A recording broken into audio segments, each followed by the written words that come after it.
Okay. All right, folks, this is part of my New York Independent Film Festival coverage. I'm here with director Jesse Foy today. His project, Today I Fell in Love. Love, love, love this project. But before we get to talking about the film, we have to talk about very serious, important things. Um, I want to begin by talking about the fact that you're a short film grant recipient, and that's super important. Why? Because everyone's broke in the independent film industry and they're always looking for financing. So, I want to talk a bit about what you think were some of the factors involved with you becoming a recipient and any advice you might have to fellow filmmakers. Um, I would say that what went into it was I just submitted to a local grant recipient foundation in the area, and they ended up awarding me money for it because they I guess they liked the idea, they liked what it Mhm. was, and they said, okay, now go make your film. Now you have a certain amount of time to make it, and so that put the pressure on, but we did it, and then I guess I would say. I guess the advice that I would give to people who are looking into, getting a grant or becoming a grant recipient for a film project would be to really know what it is. Like have a clear vision and have clarity for what you're going to do. Because a lot of times I've found as I've reached out to different, grant programs is that they want to know. They want to basically they want to see your whole vision. They don't just want a script. They don't just want you know who you're potentially trying to cast. They want to know details of how you're going to publish or put the film out there and what you plan on doing at the full extent of the film, every detail. They want to know sometimes backstories of characters, why you wanted to do this, why you think you're worthy of this grant. So I feel like there was so much homework that I wasn't prepared for, but now I'm prepared for the future. Yeah, look at that. Very good advice. Thank you so much. Yes, ma'am. I have read where you had made this statement, which I absolutely loved, which is you do not focus on the gear as much as you do the story. Now, some filmmakers would very adamantly say, hey, if you don't have the proper audio, if you don't have the proper this, it doesn't really matter what the story is like. So, how would you address something like that? And second of all, tell me a bit about some of the elements you believe make for a perfect story. Okay, so I think that having a good story does trump everything because you can have the nicest gear and the nicest camera and even the best talent, but if it's lacking, I think story touches the heart. I think that the technical things may be a feast for the eyes and the ears, Yeah. but I think if you don't have a story, it won't go to your heart. You'll see it, you'll think it's cool, it'll be a cheap thrill, but it won't last with you. And I think a story lasts with people. So that's why there's so many films that come out that people think are exciting and they're talking about for a few days and then they just never they forget them. But I think it's the stories, the timeless stories that have lasted for decades and decades are the ones that are well driven stories, good films that have quality stories. So for me it's always about story. And I do say that if you have a good story you also should try and pair it up and marry it up with the best gear too. Like it Yeah. it, Yeah. it sometimes is it's unfair to have a good story and then only shoot with an iPhone. And I know that's what some people only have, and that's great. Like shoot with what you have in the moment. But I don't want to discount the fact that good acting and good performance and good technical, details are important as well. You need those Yeah. to tell a beautiful story that becomes a timeless classic.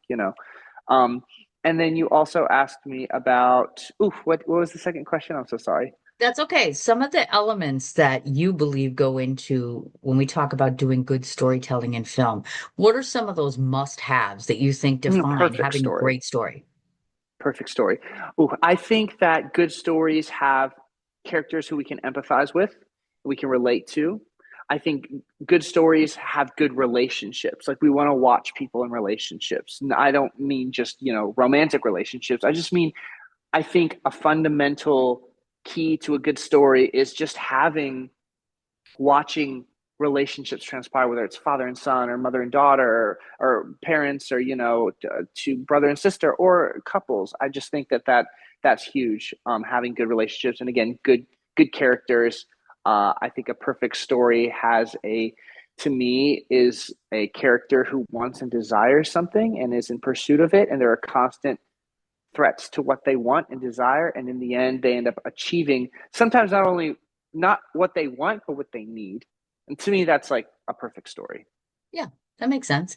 Now, I also read that at some point, and I'm assuming, are you still bi-coastal or are those days done now? Yes, ma'am. I'm jumping back from LA and here and a little bit in New York City.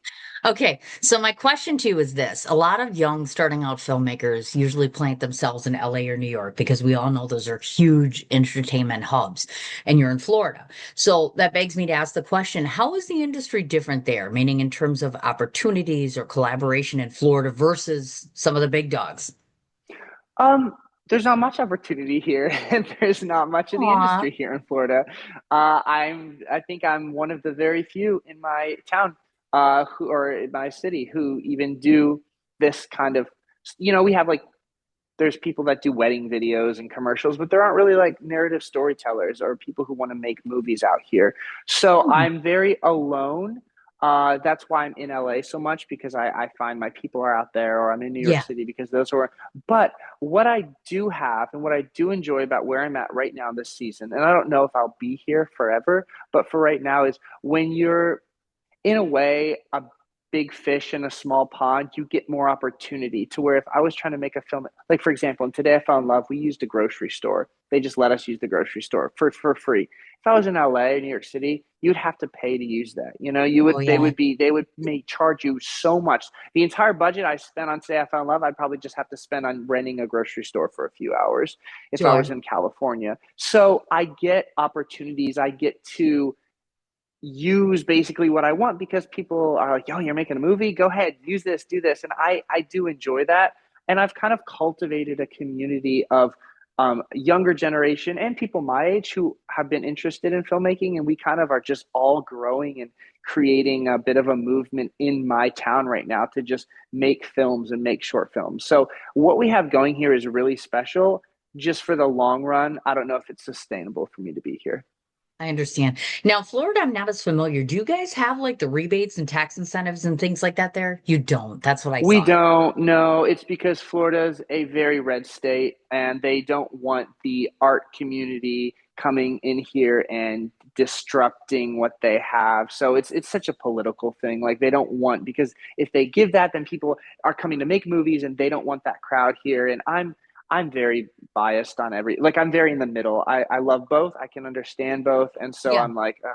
But I don't know. I really wish that we did have incentives, but we don't. The closest thing is Atlanta, which is about 5 hours away, and Atlanta's a sure. huge movie hub. So I Yeah, go there sometimes. I think the next short I'm shooting might be in Atlanta, just because it's so much easier to get incentives and everything over I there. get you. Yes, Okay. ma'am. Now, I had read that you started out using a camcorder. So I did want to ask, do you ever think, I mean, I've heard people will still use 8 millimeter camcorders, stuff like that. Do you think you'll ever return back to that? Or do you think, we're so advanced now, it's never going to happen? I think if the story calls for it, absolutely. I have recently found myself dusting off my old like Hi8 tape camcorder that I've had up in the attic, and I've been using that for some little like fun things for social media because I love that retro look, and retro is always coming back around. So I think that here's the deal. My end goal is to shoot on film. I want to do what Christopher Ooh, Nolan does. I want to shoot yeah. my movies on film. I don't want to do digital. I think film is just gorgeous, absolutely beautiful. That's the end goal. But right now, that is just unobtainable and affordable in this moment of my life. So I'm shooting on digital. Yeah, that makes sense. I mean, film is very expensive, but it's so beautiful and it looks terrific. And there was a Mm-hmm. time, correct me if I'm wrong, that you did animation, correct? I did stop motion animation. So it Okay. was not on a computer. It was just quite literally record, stop. And it's like, figures moving back and forth. Okay. I want to talk about that for a second because most people aren't really familiar with what that means. And animation has changed, I think. I mean, obviously, Lilo and Stitch and some of these other films that are coming out again in very different versions. Um, if someone wanted to go into the field of animation, even if it's just stop motion, would you recommend that? Because I know there's financial concerns. I know that it's a complicated industry. Oh, I would say because of the uncertainty with AI right now, that probably wouldn't be the best place to put all your eggs, the best basket to put all your eggs in right now. Because I think, I do think that AI might be totally wiping out animators soon. So Gosh. yeah. But that's just, that's just me. I wouldn't do it, but if someone wants to, like, good luck. Maybe they can become a prompter and learn how to prompt things because Yeah. I don't want to ever learn how to prompt. I want to hire someone to prompt things for me. So, I get you. I do. And since we're on that topic, that's been a hot topic I've been asking folks about, especially because you're not just one thing. I know you've done directing and writing both. So my question is, how threatening, or in some places, people seem to think AI can blossom the industry. I'm not one of them, but I am curious to get your take on how concerned you are about your future in an industry that utilizes AI now. well, I am concerned like anyone else, like most people. I'm definitely like concerned with where it's going to go. But I also at the same time I have so the director side of me is concerned because I want to be on set one day and be directing 100 people. I want to have a cast and crew in a massive studio. The writing side of me is excited because I'm like, okay, well, maybe in a few years I can sit down, write a prompt, and all my ideas will be in front of me, and I never have to Sure. walk into a studio and pay the money to rent, a massive warehouse. I can just see it all. So it's definitely like I have two battles inside me. The director side is scared, and the writer side is like, okay, this is exciting. Less work, just all happens in front of me. So that's kind of how Okay. I feel. It's a bit back and forth. I understand. I do. Let's look at your occupations. So far, you have directed and written 5 films, but I noticed that you only chose to be an actor in one of them. So that always intrigues me. Am I to take it that acting's just not your thing and it was a necessity, or what's up with that? Yeah, it's not my thing. Acting is not my thing. I think when I was needing anything I could do and I didn't have characters, I would just jump in and be in a role. Yeah. But and I've had some friends who have dragged me into some projects because people tell me you're a great actor, you're a great actor. I don't like to watch myself on screen. I don't think I'm a good actor, but I'm a bit self-deprecating as it is. So maybe but that's not the goal. That's not the dream. I want to be behind the camera. I do not care to be in front of it. Understood. Now, when we talk about gear, because you're a bit younger, I do like to ask folks nowadays when you're on set, what's your go-to? What's something that you've utilized on the camera side that you really think would be beneficial for the majority? Because I know there's the top line stuff, but maybe you might have used something that might be easier and affordable for people. I mean, I'm definitely always one that says like just shoot with what you have. If you, I'm like if you have an iPhone, go out and make an iPhone. Just hone in on your storytelling. Everything else will come to you. But Okay. I my go-to is I use a Canon R5 for like just photography and little like things for reels and social media. I love it. It's a good film. I think if you can get a camera that's, a bit above consumer level, something you don't need a cinema camera. Like for example, we shoot my shorts with Blackmagic, so that's really intense, and I'm not even allowed to Yeah. touch it because my videographer says hands off the camera, Jess. This is Yeah. you don't need to touch it anymore. But I'd say like a good in between is a DSLR. One with an interchangeable lenses. Get a good 35 millimeter. Get something that can shoot 4K. Get a Canon R5, Canon R series. They make different ones now, R6 maybe. Those are great cameras. They produce beautiful quality, and it's all about the lens. It's the glass. It's not really the camera. If you can get something that has good glass, you can put a 35 millimeter on there. You're set to go. You'll get beautiful cinema quality type films. Very nice. And I do have to throw a shout out on the family side of things because everything I've read about you, it looks like you and your sister have a very healthy, good relationship. So tell me a bit about, some families sometimes, because I'm a mom of multiple kids, and I know that when my kids come to me, I'm all about supporting the arts, but not everybody is like that all the time. So, where does your family stand on your choice, especially when you're talking about excuse me, like 10 short films and taking on all these endeavors? Where do they stand with all of that? Well, the reason I'm into filmmaking is because my mom used to be an actor before I was born. She was in, I don't know if they do them anymore. They're called soap operas. That was like a Yes. long time ago. Yeah, she used Yeah. to be in soap operas, and she gave that all up to raise my sister and I. But as we were little bitty kids, she'd always talk about the stories behind the scenes on set, show us pictures and little old VCR videos. And I was like, I want to do this. I want to create this magic. Yeah. And so that's why I am a filmmaker. I've loved it since I was a child. I've loved it since my mom sparked that curiosity and excitement and magic in my brain. And so my parents are very supportive of me. They love what I'm doing. I mean, I guess I could say my mom's like, Jess, I've been in it. I was in it when I was your age. I don't think it's worth following. But she was in it because she wanted the glamour. She was the star. She wanted to be a Yeah. star. And I'm in it because I want to, you know, inspire and change people's lives and use it for good, not just make something to create art. Like I want to make messages that make people think or leave a little bit better than they were when they first started watching it. So I have a little different reason than my mom, but my parents are very supportive and my sister's supportive, and they're the people who read my scripts first. They're the people who I run my ideas off of first, and they're kind of my foundation. Very sweet. Okay, so the film itself, before we get into it, this is a very romantic, very love injected project. So that leads me to believe either the young man's in love or he's done a lot of research. So which is it? Not in love, actually. I honestly would say I was inspired by the just unconditional love of my parents growing up and watching them, you know, just loving each other. And, you know, they've been married for, I think it's like 39 years at this point. And so I was inspired by that and just the idea of someone having unconditional love through something so tough and how you can still hang on to it. And that was kind of the idea of why I wrote the script. Very nice. I want to talk about John and Wanda. Those are your two. Okay. That would be your lead Yes, ma'am. actors. I get the sense that they are a couple in real life from the way it They looks. And are. number two, what would you say it is about the two of them that made them embody the leads that you wrote so well? Well, I actually went on a missions trip with John 2 years prior to Africa. Okay. He leads an Africa mission trip out to Africa, spreading the news of God out there. And I went out there and I was looking for two characters to play the roles. And I actually wrote this script about 6 or 7 years ago. I wrote the script, I put it in a drawer, and I just figured I would wait until I felt I was physically, mentally, and emotionally mature enough to make it because I wasn't there yet.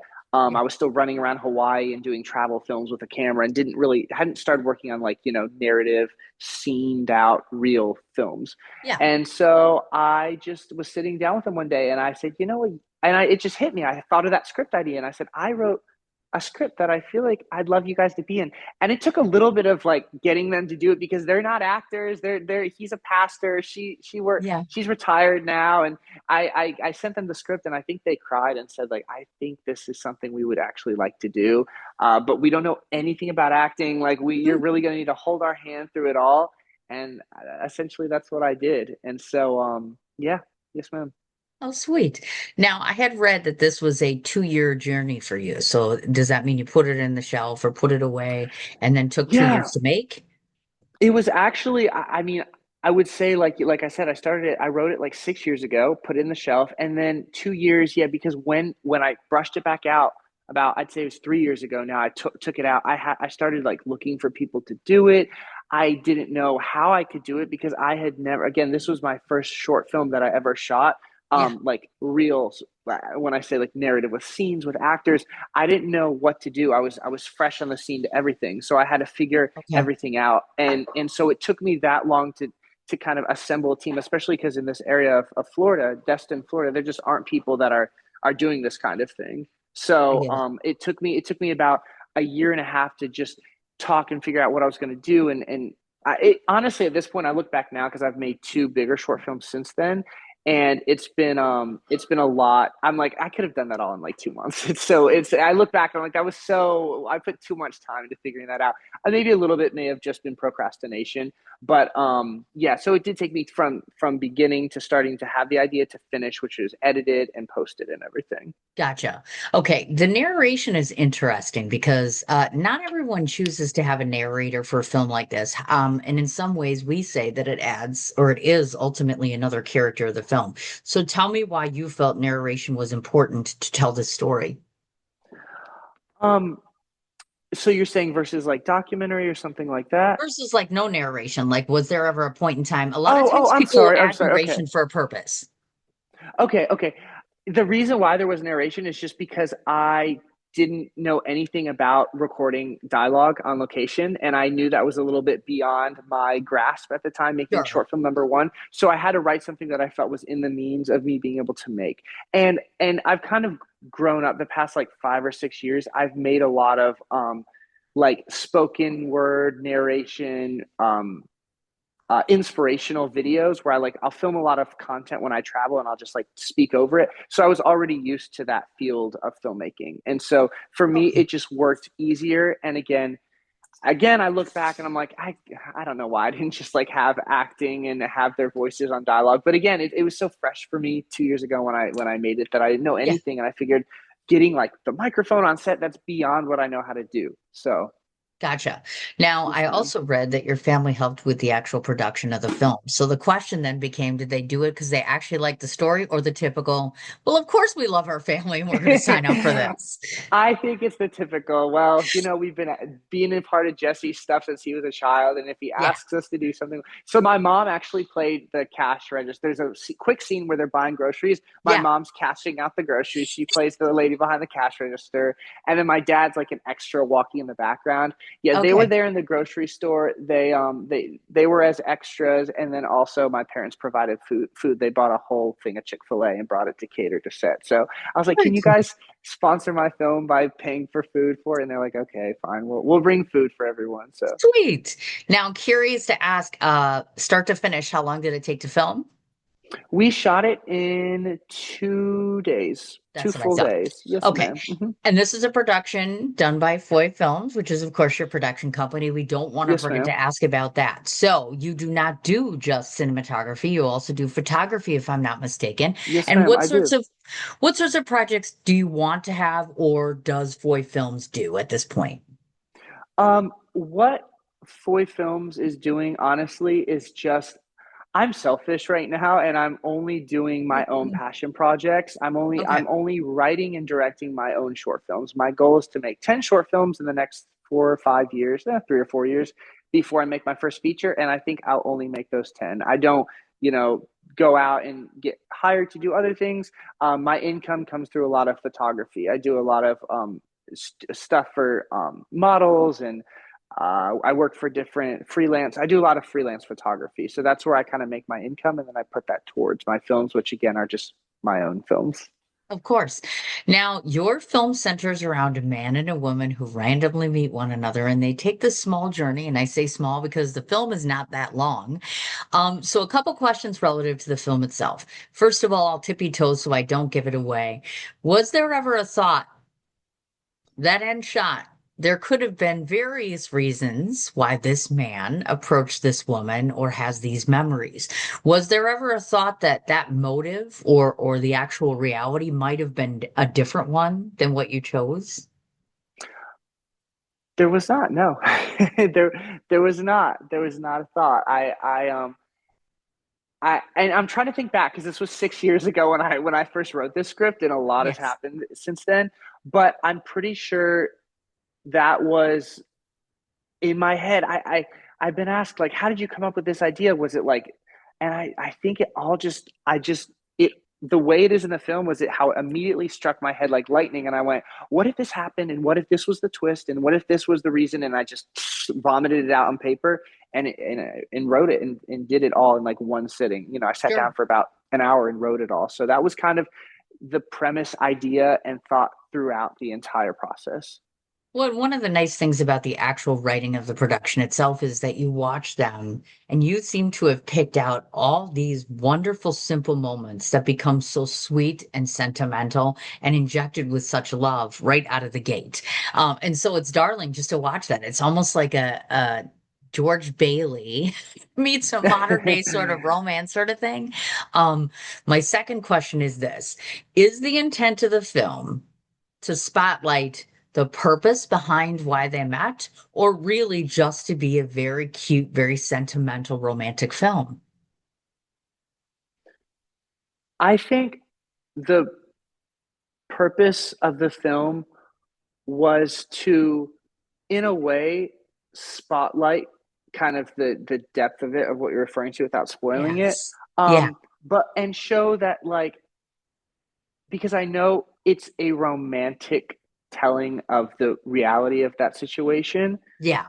and I just wanted to show that, and show, again, like I said earlier, that you can still find some good. And I think the idea of a man finding good in what could some see as just bad altogether, and just finding a little bit of good in it and learning how to kind of play with something that isn't otherwise very detrimental and sad, and show the unconditional love that he continues to have, and the patience he continues to have through it. I think that was my intention behind it. Okay. If you were to ask me what your film is about, I would simply say it's kind of an oxymoron because you talk about today I fell in love, when in reality, this entire story talks about being in love every day in various ways for various reasons with the same person. But I'm not the creator. So, in two sentences, please tell me what your film is about. My film is about an elderly man who meets a woman in a grocery store and has love at first sight and decides to spend the day with her and watch how love blossoms. That's very well done. As I Yes, ma'am. understand it, the film is now available online, so anybody can go and watch it. But we don't It want to is. forget to ask about other things because last I heard you have a movie called Birthday Cake that's coming up. Is that correct? I do, yes, ma'am. And I want to say one really quick thing about Today I Found Love that you might find kind of funny. Just a quick little inside Sure. story, and then we'll jump to birthday cake. Just out of random something, but the scene where they're walking on the beach together, which ends up kind of being like the iconic scene in the film, is was actually supposed to be a beautiful sunset on the beach here in Florida. And so we had it all set. I wrote it as like golden hour, sun rays beaming into the camera, and Okay.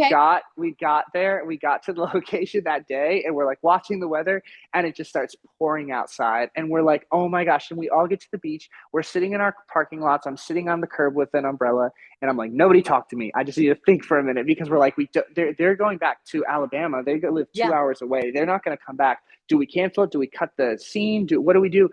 And then my gaffer had or an umbrella, and he said, "Let's just throw this kind of black big umbrella. Let's just shoot it in the rain." And I was like, okay, that's a good idea. Let's just go ahead, and this is going to change everything." And me being an OCD brain, I was like, "This is just not what I want, but let's do it."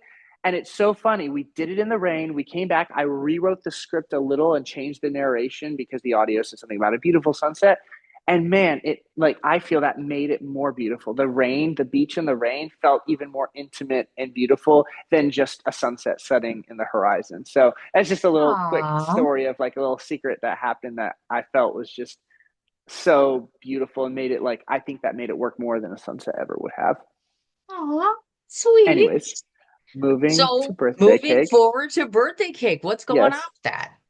Yes, so Birthday Cake is the second short film that I'm making. Today I Fell in Love was 5 pages long. Birthday Cake is 16 pages long. Okay. So we're shooting that. We actually just we wrapped production on that. We just wrapped production on that, and Okay. that's kind of it's been edited. It's about to be out in the festival rounds now, and that was a 4 day project, and that is about a man who is a successful businessman, struggling to cope with his father who has some addiction issues and is constantly pulling him away from the life that he is trying to live. And it's a relationship. It's a between a father and son, and just some conflict between them two. Thank you for that. I appreciate that. Yes, As ma'am. far as if folks want to find you on social media or otherwise, how do they do so? Yeah, my social media and everything is Foy Films, FOYFILMS, and I'm Foy Films on YouTube, and I'm Foy Films on Instagram, and yes, ma'am, and Jesse That's Foy on Facebook. just Foy Films. It's that simple. If you just Google Foy them, you'll be able Films. to find them. I cannot thank you enough for taking the time to talk to me about this film. It is extraordinary. It is inspiring. It is sentimental. It does make everyone cry. I'm just going to warn everybody about that. And we're just so happy that you're making films, and please don't stop doing it. Thank you so much. I appreciate it, Cindy.